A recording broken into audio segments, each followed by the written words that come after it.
Aku Muslim dan dia Nasrani. Ini kisah persahabatan kami. Aku punya sahabat, namanya Ervita Kurniasari.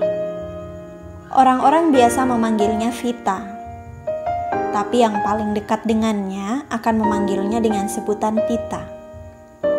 Dia asli Jogja.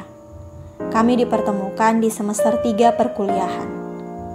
Waktu itu ada pergantian kelas. Aku datang dari kelas M, sementara Tita datang dari kelas K. Sejak saat itu kita bergabung jadi kelas A2. Kita mulai berkenalan di kelas sambil menunggu dosen masuk.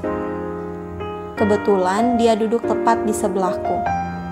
Awalnya kupikir dia Islam, sama sepertiku. Tapi setelah mendengar dia bercerita soal anjing kesayangannya di rumah, sambil menunjukkan foto-foto anjingnya, aku pun menebak dalam hati, mungkin Tita bukan Muslim. Dan benar, dia seorang Nasrani. Aku nggak tahu awalnya gimana sampai kami bisa sebegitu dekatnya. Karena ini juga pertama kalinya aku punya sahabat yang berbeda keyakinan. Aku dan Tita memiliki dua hobi yang sangat jauh berbeda. Aku hobi menulis dan giat ikut kompetisi karya ilmiah, sementara Tita sangat jago bermain basket, juga memasak, dan sering banget nge-game. Hobinya berolahraga bisa terlihat dari postur tubuhnya yang tinggi semampai. Sementara hobi memasaknya bisa terlihat dari bisnis kuenya di rumah. Ketika UAS mata kuliah entrepreneur semester 5, kami bahkan mencoba membuat bisnis kue yang kami namai Wungu Castello kala itu, yaitu kue yang terbuat dari ubi jalar ungu. Tita bagian produksinya karena memang dia jago buat kue, dan aku bagian promosinya. Tapi itu hanya bertahan beberapa hari saja, setelah itu bubar. Aku juga pernah mengajaknya bergabung jadi timku dalam program kreativitas mahasiswa. Walaupun sebenarnya aku tahu itu bukan hobinya.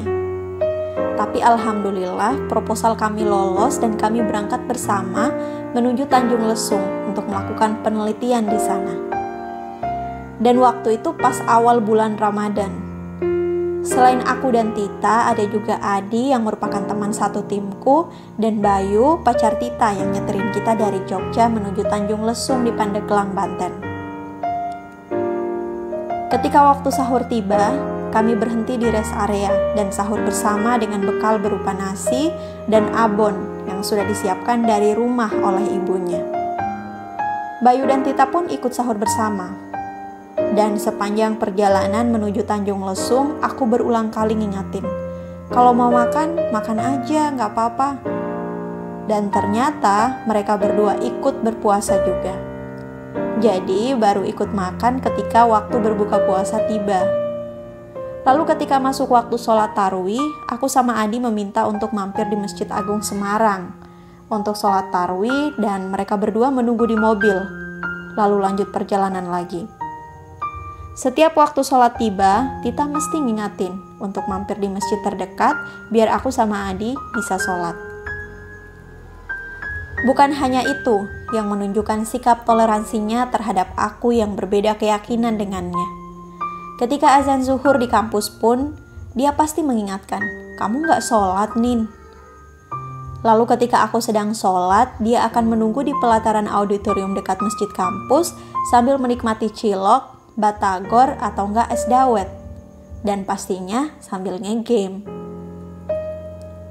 Bersahabat dengannya membuatku belajar banyak hal. Salah satunya tentang toleransi. Bagaimana kita menghargai perbedaan. Seperti kata Pak Mahfud MD, bahwa toleransi itu dasarnya bukan semua agama sama. Tapi pemeluk setiap agama menghormati pemeluk agama lain yang meyakini kebenaran agamanya masing-masing. Dan dia sangat-sangat menghargai keyakinanku. Semoga aku pun seperti itu kepadanya. Kemudian darinya aku bisa menambah wawasan juga tentang agamanya. Sesekali kita saling bertukar cerita tentang ajaran dan keyakinan kita masing-masing. Apa yang boleh dan tidak boleh dilakukan. Walaupun setiap tanggal 25 Desember aku gak pernah mengucapkan selamat Natal untuknya, tapi itu tidak merenggangkan ikatan persahabatan kami. Aku meyakini berulang kali dia sosok sahabat yang tulus tanpa pamrih. Pernah Tita meminjamkan laptopnya selama sebulan, tanpa khawatir agar aku bisa menyelesaikan novelku yang berjudul The Power of a Dream. Ini akan jadi utang budi yang gak akan bisa kubalas dengan apapun. Waktu berkunjung ke rumahnya, ibunya berkata, sesama teman kita harus saling tolong-menolong. Dan itu dipraktekkan langsung sama Tita, anaknya. Lewat video ini aku pengen bilang bahwa makasih ya udah jadi sahabat di tanah rantau. Sampai kapanpun, rasanya aku akan tetap berutang budi sama kamu. Terima kasih sudah jadi orang baik. Semoga Tita dan keluarga sehat selalu, dimudahkan rencana-rencananya sama Tuhan, dikabulkan mimpi-mimpinya, dan kita bertemu dalam keadaan yang lebih baik lagi di masa depan nanti.